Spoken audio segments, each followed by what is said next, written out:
I wanna fly, yeah. Girl, you're making me cry. Hey y'all, what's up? It's your girl Eryn.com, and we're here with the lovely Grammy Award winning Sevyn. Hello, how are you? I'm good, how are you?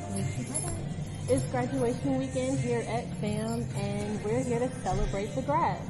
We are. You're from Florida originally, correct? Mm-hmm. I'm from Florida, homebred, homegrown, all Florida, yes. How does it feel to be back in your home state? It just always feels good. I mean, I'm always here, so I never feel like I'm gone too long. I'll be sliding in and out of the, out of the state. But it feels amazing, I just, Florida's home, and even to be here, like the Tallahassee, half of my family graduated from FAM, half graduated from Cookman. I know how y'all are about another rivalry. Shout out to the Rattlers. You know what I mean? I've been going to the Classic all my life, and like I said, I'm just happy to be around, Black excellence. You know what I mean? Like, I'm so proud of like all the graduates, and it's Florida, so they're like, yeah, you want to come help us celebrate? I'm like, you know what? Yes, I'm very proud of these amazing young women.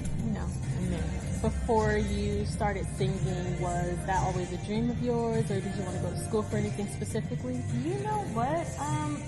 I've always wanted to follow in the footsteps of my mother. My mother was an educator, and I believe that education comes in so many types of ways. I feel like a form of what I do is a little bit in education. I get to, express myself and teach things through my music and my writing. So, but if it were not music, I definitely wanted to go to college. I think I still have that little, that like up my sleeve, just so you know.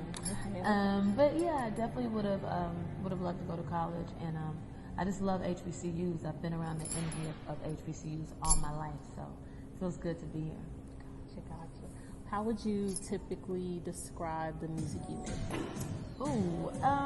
I say all the time, my music is, I don't create it just for myself. I create it, to help people feel more seen and heard and understood, and to help people, just express themselves, because, everybody, it's not that easy for everybody to say how they feel. So, you pop in a Sevyn record and press play, and then you get it. So with your new album, how does that one differentiate from the ones you've previously made?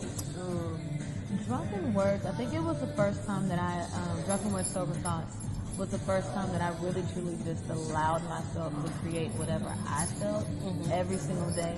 And, I say all the time with the title, you can be under the influence of a million different emotions, and right. The majority of the project was created during the pandemic, during quarantine. So we had a lot of time to spend with ourselves, and, I just kind of poured that all into the project. So I think, as opposed to my other projects where I had a lot of different, people kind of saying what it should be, it felt really fulfilling this time to express myself completely the way that I wanted to, Gotcha. So I know artists typically spend hours and hours of recording. How did you decide which songs to actually put on the album? It's so weird. Songs have a way of speaking to you, and they start to link up and sound really good, transitioning from one to the other. So that always helps. And then, my engineer / A&R, like my dog with the ears, his name is JP. He's amazing. And JP helped me a lot. We live with the music so much that when it was time to put it together, it just kind of fell into place. And yeah. Do you have any favorite songs from the album?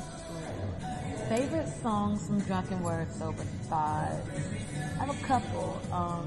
I just love how the album starts off. End up, it's just like the energy from me. Coming strong. You know what I mean? I'm a bad bitch. It's like the energy of that. And I think there's like, even when you listen to it, I'm a bad bitch, I make bad decisions. I think that just ownership and honesty and vulnerability, and to be able to start it out that way kind of just lets you know, you don't know what to expect when you listen to this project. So I love End Up for that reason.